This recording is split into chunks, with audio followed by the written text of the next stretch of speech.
Good morning, and welcome to today's forum. The League of Women Voters of Sacramento County and Metro Cable Channel 14 are pleased to bring you this forum featuring candidates for Sacramento County Board of Supervisors District 2. District 2 is basically the geographic area south of Broadway, includes Land Park, Meadowview, the Pocket, South Sacramento, and on down to Sheldon. My name is Tricia Erhammer. I'm a member of the League of Women Voters of Sacramento County, and it's my pleasure to be moderator of today's forum. The League of Women Voters is a nonpartisan, nonprofit organization of both women and men that encourages active and informed voter participation from the citizens. The League does not support nor oppose any candidate or political party. Rather, the League provides information and moderates candidates' forums such as this to help voters learn more about the issues and candidates to make an informed choice on their ballot. The format of today's forum is as follows. Each candidate will be offered a 1.5-minute opening. Next, the candidates will respond to questions from our panel with 1-minute limits. The questions have been submitted by the panelists and reviewed by the League of Women Voters. Finally, each candidate will be allowed a 1-minute closing. We will now be moving to today's forum featuring candidates for Sacramento County Board of Supervisors District Number 2. To my right is incumbent Jimmy Yee. Good morning. Good morning. And to my left, Mr. Raymond Kemp. Good morning. Good morning. Sitting on our panel of questionnaires are Pia Lopez from the Sacramento Bee, Cosmo Garvin from Sacramento News and Review, and Loretta Kalb, also from the Sacramento Bee. Thank you, candidates and panelists, for joining us this morning. Now we are ready to begin. The candidates have drawn straws, and Jimmy Yee has the first opening statement. Jimmy? Thank you very much. I'd like to start out by just thanking the League for sponsoring this very important forum. I also want to emphasize that I'm a native Sacramentan. On the flip side, of course, as an owner of my own engineering consulting firm for over 30 years, serving as a council member for over 12 years, including 1 year as your mayor, and 3.5 years on the current Sacramento County Board of Supervisors, I think I have the right blend of private and public experience to tackle the current issues before the county. I see some of the critical issues to be the economy, jobs, and of course, our budget. And of course, that is why I want to keep working for you as your supervisor to get our county budget under control with the least impact possible to our county services. It's essential to protect taxpayers by balancing our county budget and providing the best service possible within our limited resources. Another top priority, of course, must be protecting our neighborhoods from gangs, drugs, and other crime. Keeping our families safe from criminals must always be an important focus of government. I certainly hope that you will continue to consider me as your county supervisor. Thank you. Mr. Raymond Kemp. Thank you, Trish. And again, I'd also like to thank the League of Women Voters and Sacramento Cable for this opportunity to come before you. Sacramento County sits in a strategic point where we are now facing one of the worst budget crises of our time. And I am also a native of Sacramento, and I'm a current business owner for 11 years in South Sacramento. Also, I go out and I clothe the homeless, help those who have been misplaced out of their jobs, help them get jobs, and also am a community activist. I don't have any magic spells or potions or any lines about what we can do, but I try to get informed decisions. Many of you as the community aren't allowed to participate in what goes on with your tax dollars. I represent change and a breath of fresh air. Your intelligent knowledge of what's going on in the community counts. You live in these communities, and you deserve an opportunity to have a say. Vote for Raymond Kemp. Thank you. Thank you. We'll now move to the question and answer portion of today's forum. Pia, will you please direct the first question first to Jimmy Yee?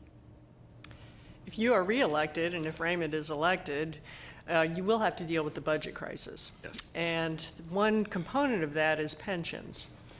Could you tell the voters what lessons you have learned from where we are with pensions, and what would you do going forward to change future employee contracts, if anything?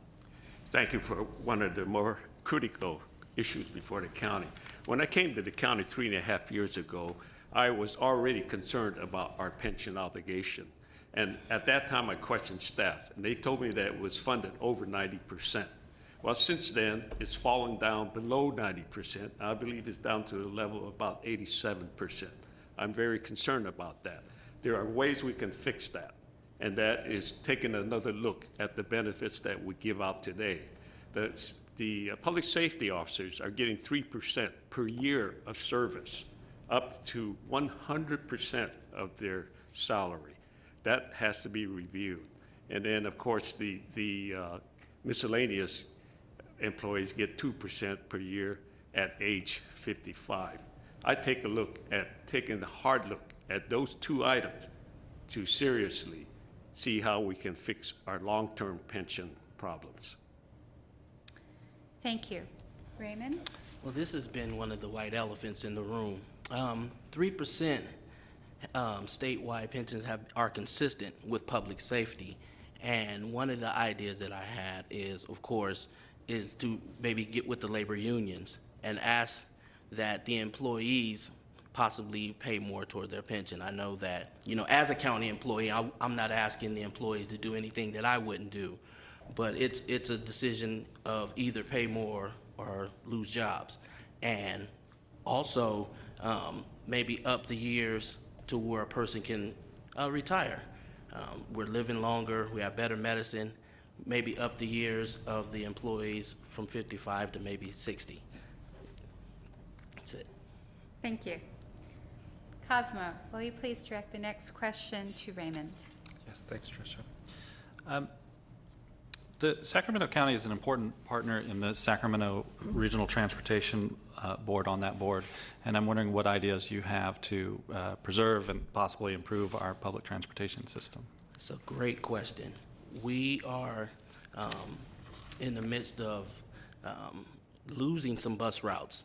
And one of the things that I would like to do is look at how our transportation system is lined up.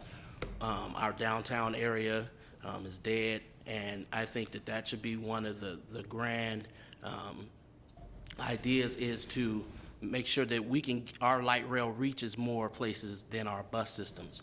I think our bus system should be go-between our light rail structure. I think our light rail should be, maximized from the airport to the south area, Elk Grove, and we should include our city stakeholders, our surrounding cities, in those decisions to make our transportation better. I think there has to be a plan. We have to get the information and make an informed decision. Thank you. Jimmy? Well, thank you very much. Regional transit is a very important part of our economy here. And one thing that we can't do, of course, is continue raising the fees. That's very, very bad.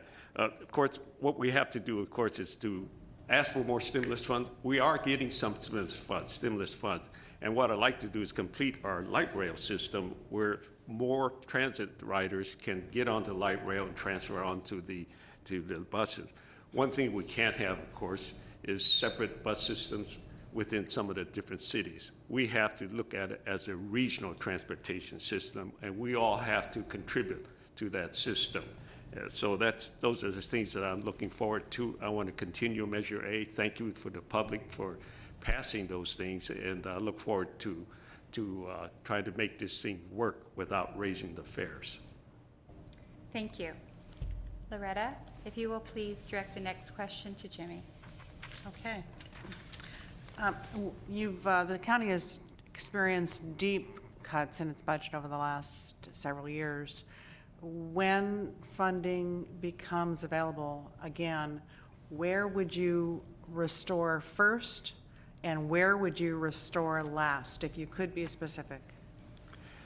Thank you for that question. It's, yeah, we're in an economy that is in bad shape.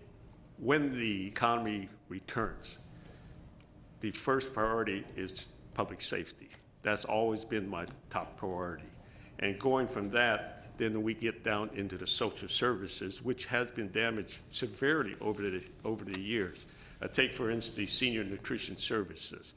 That has suffered. We've had to outsource that. But we have to reopen our clinics. The clinics have all been closed or the hours shut down. It's the medical services. We have to provide more for the social people who depend on the county for their social service. Mental health is another problem. CPS is another problem. I mean, I can go on and on. We are in terrible trouble. We need to take a look at all of those services when revenue come back. Where would you restore last? The last probably would be our parks.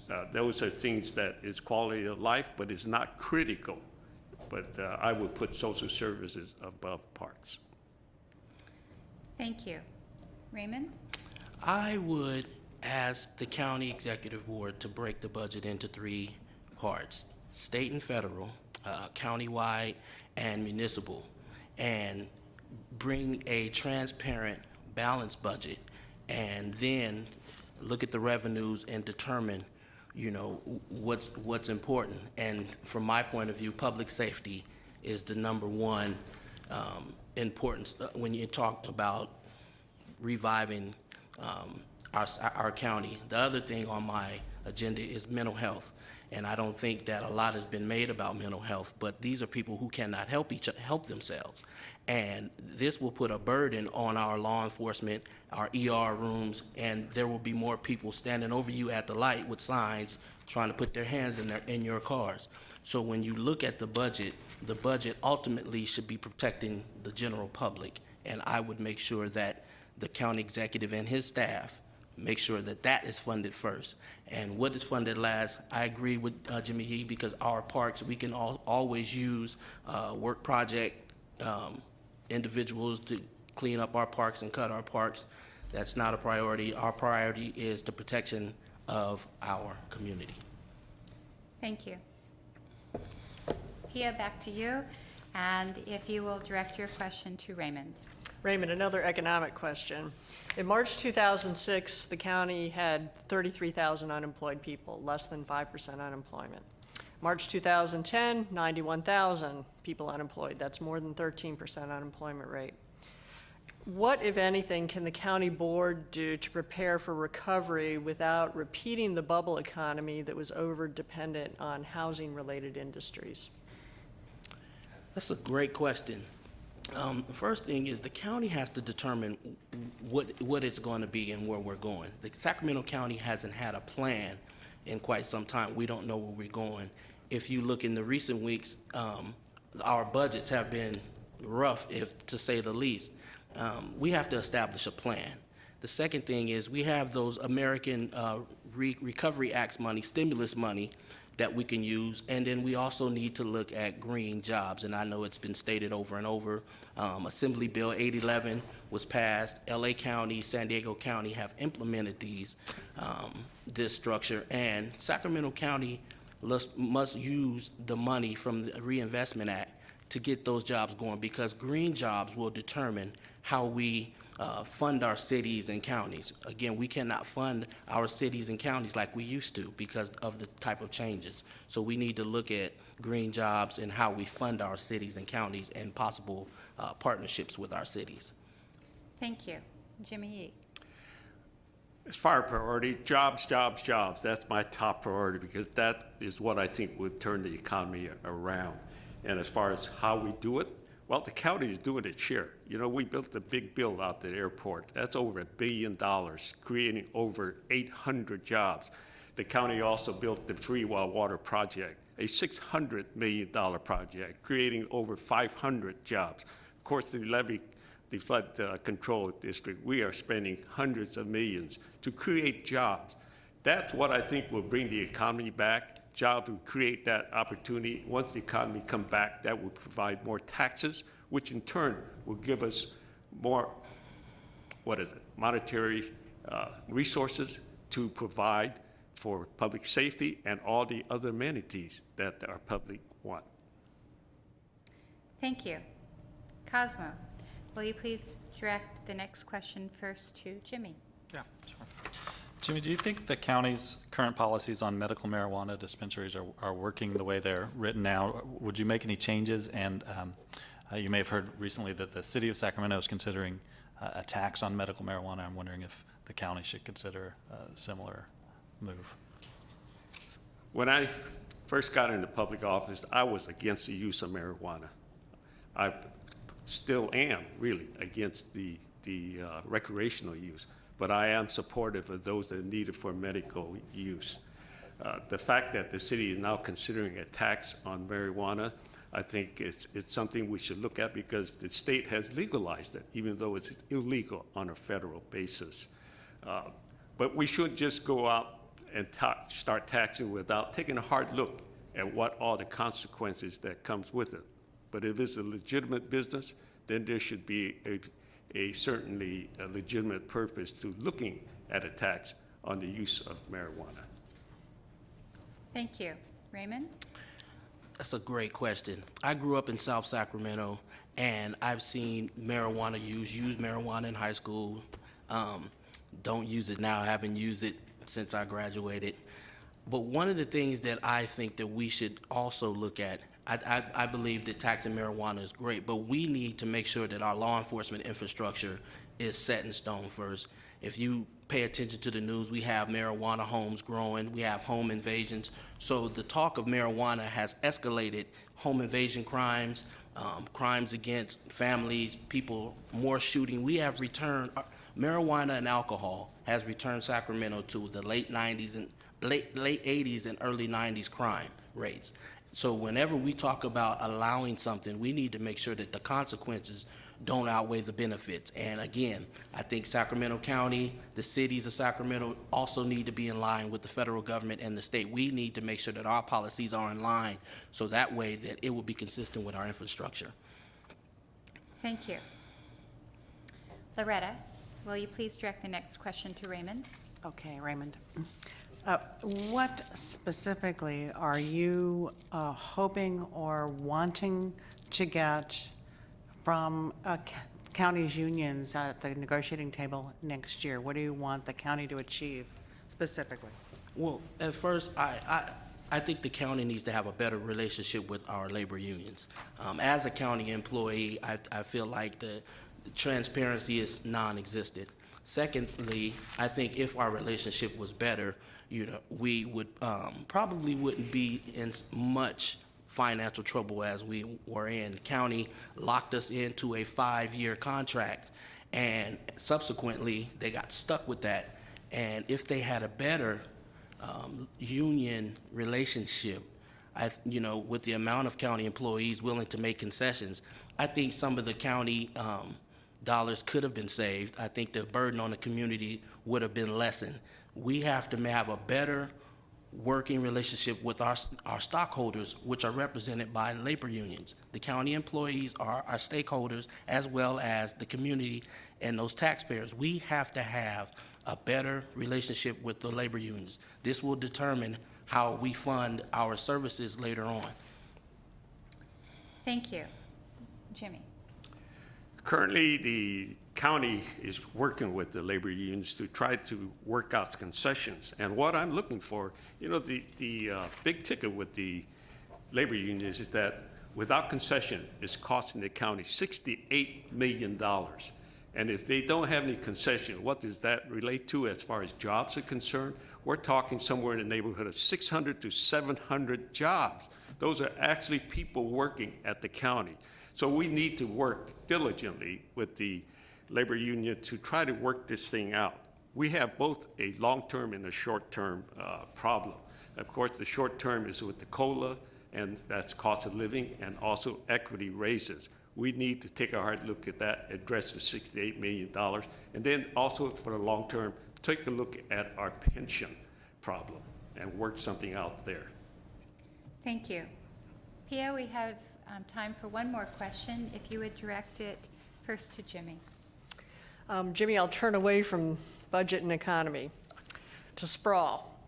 The county has invested a lot in the regional blueprint plan, and part of that is the county's urban services boundary.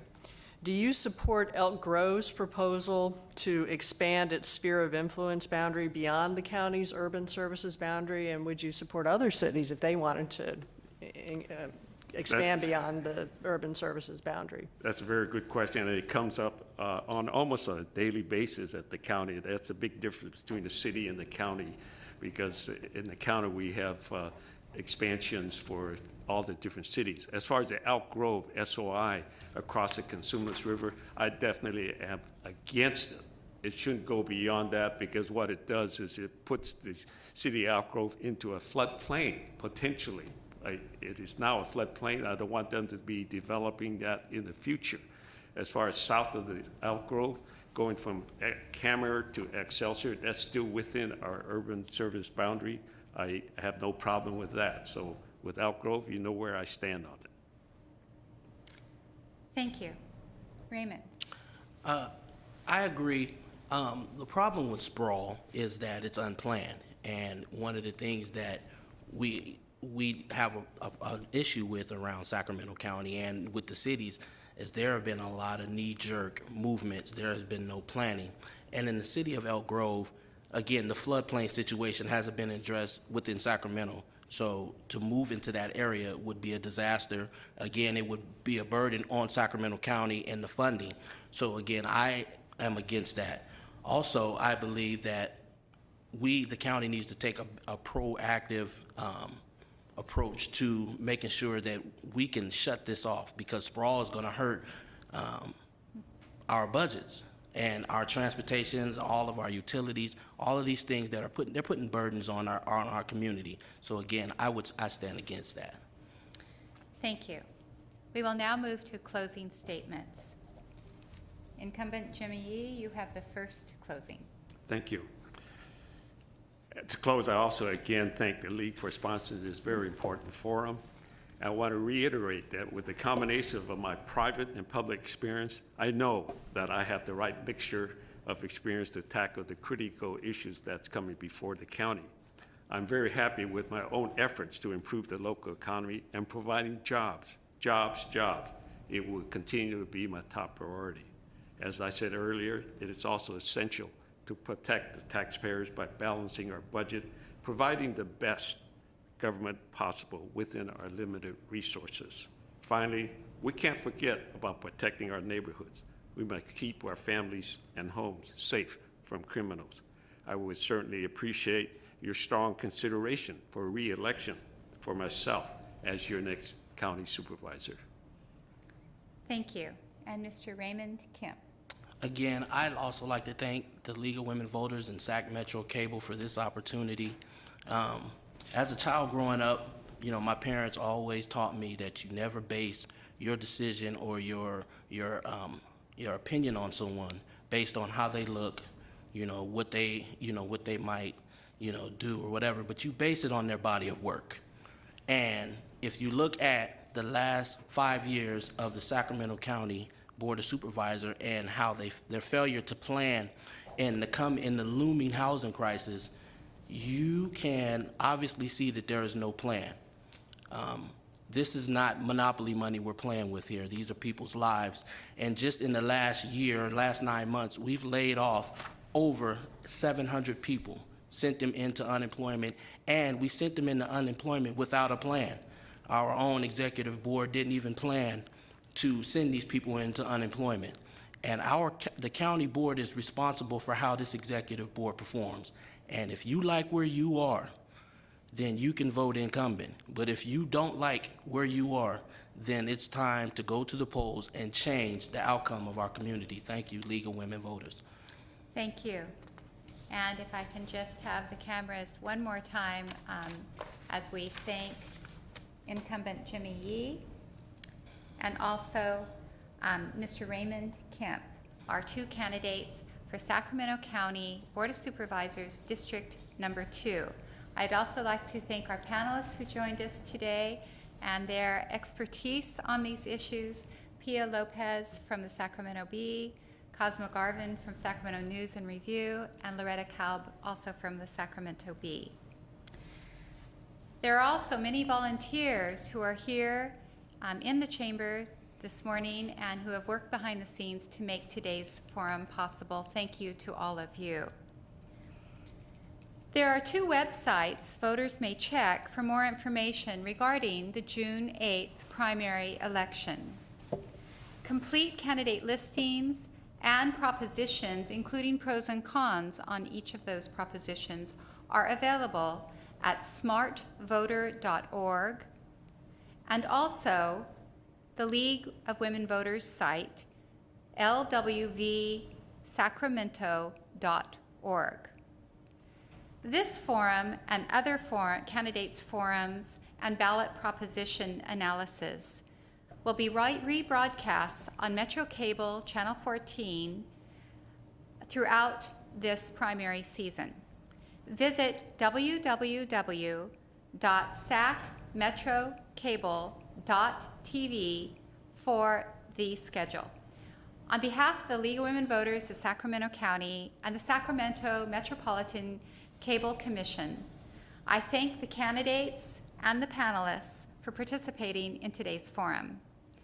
This forum has been designed to impart information to you, the voter, in accordance to our belief that a democratic government depends on the informed and active participation of its citizens. We hope that the insights you've gained this morning from this forum will help you make an informed choice on your ballot June 8th. The League of Women Voters is where hands-on work to safeguard democracy leads to civic improvement. Please remember to vote June 8th and help make our democracy work. Thank you. Have a good day.